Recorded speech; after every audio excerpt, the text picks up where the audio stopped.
Nushin Huck, An Encounter with the Big Guy. An Encounter with the Big Guy, Nushin Huck.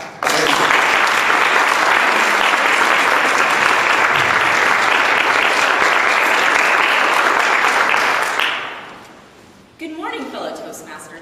My name is Nushin Huck, and the story I'm about to tell you is true. First, let me tell you a little bit about myself. I come from a country called Bangladesh. It's a small country located right next to India. The climate there is hot and humid, the perfect breeding ground for unusual creatures. When I was 12 years old, my parents decided that we were going to go there for vacation to visit my grandmother. She lives in the capital city, Dhaka, which is a modern city with many modern buildings. Her house wasn't one of them. She was a traditional woman. She didn't want any upgrades to the house that my grandfather originally had built in the 50s. I think it was her way of remembering him since he had passed on a few years back. For example, the kitchen didn't have a range. It had a traditional low stove, gas stove, where the women had to stoop over to cook the curries. And the windows of the house, and this is important, lacked any screens. My grandmother said, "Oh, it keeps the cool breeze from coming in. It's like a prison in here," which may be true, but screens also prevent other things from coming in. The first day that I was there, it was really hot. It was in the middle of the summer, and it was so hot that the mangoes were melting right out of the trees. You would go outside with the glass and put it right under a mango tree, and you'd have fresh mango juice. The streets were flooded, not because of the summer monsoons, but just from everyone sweating.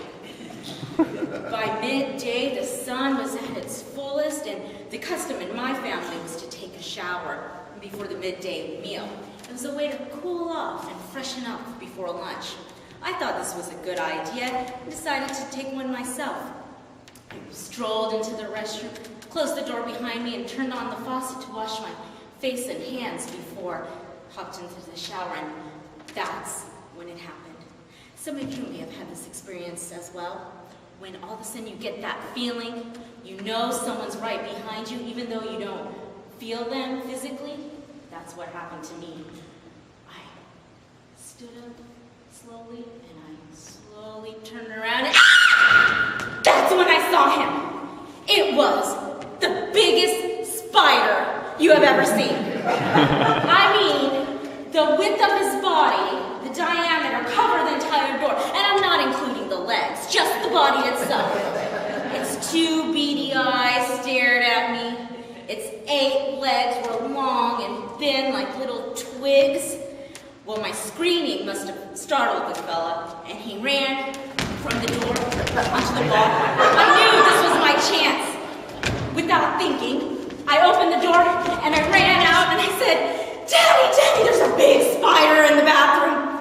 He rolled his eyes and picked up a Kleenex off the table.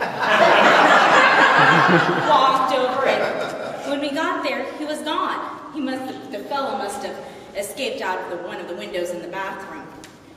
Well, one of the maids heard me screaming and came in, and she said, "Well, you know, Appa, my grandmother, doesn't like us killing spiders. We've seen this guy around. She believes that spiders are good luck." Well, judging by this guy, our house had a lot of luck in it. I never saw that spider again. The rest of my trip was uneventful. And we went back a couple of years later. Actually, my grandmother passed away. My uncle and aunt, who inherited the house, made many upgrades, including adding screens. And, well, I never had another encounter with the big guy again. But let me tell you, anytime I walk into any room and I close the door behind me, whether a restroom or any other room, I first do a quick check. And to this day, I have never yet had another encounter with the big guy.